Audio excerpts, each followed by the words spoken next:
Well, hello, gentlemen, and happy Tuesday. Today marks the official first day after the first week of fantasy football, and what a week it was for some of us who don't completely suck at fantasy football, Willer. So congratulations to the 5 winning teams from the week. Kenmore Dave, the good win. Dan, high score. Joffrey, biggest margin of victory. Myself, obviously. And in spite of everything, Noonan. So, those are the 5 winners. The rest of you should be ashamed of yourselves because, aside from Willer, y'all should have done better. As you may have noticed, I assigned you all trophies for the week. I will be doing this every week. Some of them will be repeat trophies, some of them will not be. So I'll just take some time here to go through the trophies that I handed out this week to everyone in the league. First of all, I gave myself a pat on the back because I did exactly what I sat here last week and said I was going to do. I beat Willer by 69 points. It's a very serious number. I don't want any laughing over there. The lull of the week for the team with the lowest score went to Justin, who managed a measly 166 points, which is actually 3 points lower than Willer, even though Willer's running backs didn't show up this week. So, Justin, JJ, what are you doing? Look at your life. Look at your choices. I laugh in your general direction. The Bert and Ernie Award is, it's my favorite gif on the internet, is Bert from Sesame Street looking up from his newspaper and staring directly hard camera. So that was my reaction when I opened up the scoreboard between you and I on Sunday afternoon and saw how much I was beating you by. Do credit, your players last night did significantly better after halftime, because RG3 had -3 at halftime, and I was prepared to 100-point you, but I didn't get to, so. There's always next week if you pick up a better running back, which you won't. The solid B+ award goes to Kenmore Dave for winning by an average amount with a pretty good score. Nothing fancy, but it gets the job done. And he's the only person in league history to be undefeated, probably because he's only played one game, and it makes it significantly easier, but hey, kids want to know. What do you say? The Your Team Fucked Up award goes to Tony. It applies to this league and the MIT league that he's in, because his team just didn't show up half the time. It's not necessarily his fault. I wouldn't call it bad coaching decisions, like I will get to in a bit for some of you, but players just didn't perform. Mike Wallace had 1 catch, Zach Sudfeld had 0. Sometimes you just can't plan for that stuff. Where are we here? The biggest beatdown award for largest margin of victory, and I did mention this, goes to Joffrey. While I have a moment here, Joffrey, you get 2 bonus points this week for A, that gif of Mark Sanchez dropping 2 footballs that I have never seen before, that you're using for your team picture right now. That is glorious. That is amazing. I can't believe I've never seen that. And also another plus for the conversation you posted in the league that Tony and I read through last Thursday. That is pretty amazing as well. So, Joffrey, and I said this the first season, if you actually checked the league, you could probably win it. So, off to the right start here. The high score trophy was very creatively named, obviously, and this week it goes to Dan. Dan also wins the Best Managed Team of the Week award for starting the entire Broncos passing offense. That's a pretty high-risk, high-reward strategy there, Cotton. But when Peyton Manning and Wes Welker put up the kind of numbers that they did this week, one can hardly fault his management style, and he rode it all the way to the high score of the week. On the other side, we have the worst coach team of the week in Paul. Paul benched Jared Cook and Joique Bell Combined, they had 57 points. That is not counting the rest of his bench. He would have probably lost anyway, but certainly could have helped his own cause there. And Paul's also the winner of the Best Loser Award for having the high score out of the losing teams. It's not really good for anything, so don't feel good about yourself. You still lost.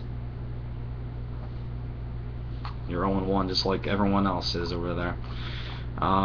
So, I came on here last week, and I talked a lot of trash about Noonan's fantasy team that I still feel is greatly justified because I outscored his team by over 60 points. But due to the Texans barely winning and a good performance defensively last night from Daniel Manning and Trent Cole, Noonan squeaked out the closest game of the week, 181-178 over Wahala, making Noonan 1-0. So Wahala, because everyone in the league was making fun of him all draft day, you are the winner of this week's Cone of Shame for losing to a team that drafted 4 defensive tackles and 2 free agent kickers the first week. I mean, seriously. Dude, what is this? I'm embarrassed for you. And Noonan, I got your email. Got your text message today about winning the Shiva, which I'll get to the Lee Trophy in a second because I've only talked to a couple of you about this, but you won the Golden Taco this week because you don't know what you're talking about. You just won. And I'm not sure if it's luck or divine intervention, but I think it's luck. So, we'll see. Alright, so I mentioned briefly the league trophies. So, I talked to a couple of you about this, and I'd like to say this to everyone now while I hopefully have all your attention. If you're not watching these videos, fuck you. These are hilarious. And informative. It's like PBS up in this bitch. So, as some of you may know, or all of you may know, I work at Geico now, and we have a program at Geico called Cash for Quotes. It does not involve a laser. I like air quotes. Air quotes. Basically what happens is, if you call in for an auto insurance quote, don't have to buy jack shit, I don't care. Just call in to get a quote, and you give them my employee reference number, I get $15. Now you're saying, Jeff, why do I want to give you money? I don't like you. In fact, if I had a way to call into your job and give you less money, I would have done it already. I know.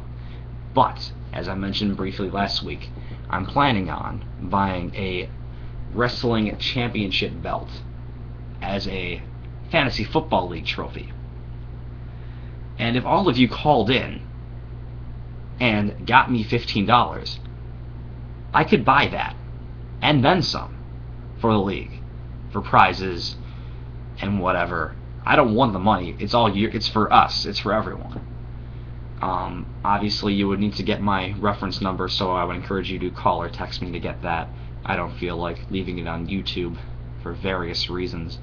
But for $15 a pop, we could easily afford this trophy, and whatever's left over, if most of you do it, I will foot the remainder of the price for the belt, provided it's what I believe it is, cost-wise. So, keep that in mind, as we head forward into the season.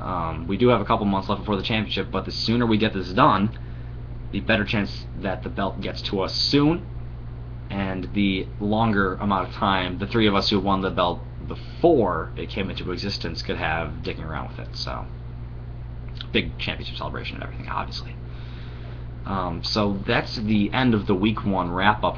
Let's look forward here to Week 2. We got 5 matchups coming up this week, and I'll announce those officially as they become official here on the scoreboard.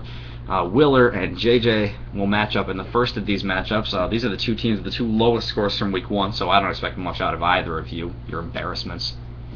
But one of you will be 1-1 after this week because there are no ties. Although if you tie, I'm kicking you both out of the league because it's impossible. It is actually impossible to do. And JJ, if you tie Willer, just jump off a bridge. Then we have Paul and Kenmore Dave. That's an intriguing matchup for me. Paul had the potential to score a ton of points last week. So if his team shows up, his team was pretty much on par with Kenmore Dave's team last week, so that should be a good one. We have Kyle and Joffrey. Kyle looking to get rid of the cone of shame after losing to Noonan going forward and playing Joffrey. Joffrey had the biggest margin of victory and is 6-1 all-time in the league before bye weeks when he stops checking his team. We have Dan against Noonan.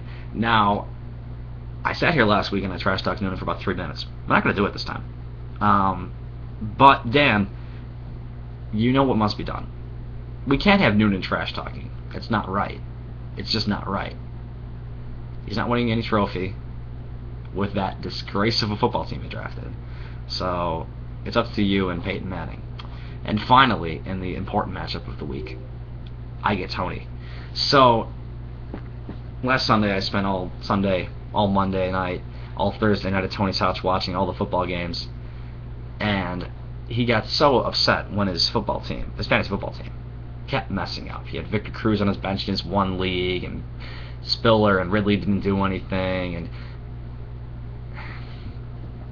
you see, last week you played a team that scored less than me when I had 2 of my running backs benched for a half and 2 wide receivers with over 25 points on my bench. I'm going to massacre you. It's going to be the Trail of Tears Part 2. After which point you will probably want to emigrate to Oklahoma, where you can change your name and live the rest of your life in shame after what I do to your fantasy football team. I'm not playing around. I'm going to win this league this year, and I'm 1-0.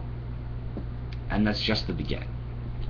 The official Jeff Boyd team name change for Week 2 is from the Barren Wasteland to the Church of Purple Jesus, in honor of Adrian Peterson's first carry of the season, which he took for a 78-yard touchdown. That is my team highlight of the week. I would encourage all of you to respond either in video or textual form to any and all trash talk in this video. Be active. Check the waiver wire. Make some trades. There's been no trades. What is this? We usually have like 3 or 4 before the season even starts. Make some trades. Be active. Set your lineups. 2 days until Week 2 starts. Jets, Pats, and I know a lot of you have Patriots, so be sure to have your teams ready by then. Until Thursday. Peace out, losers.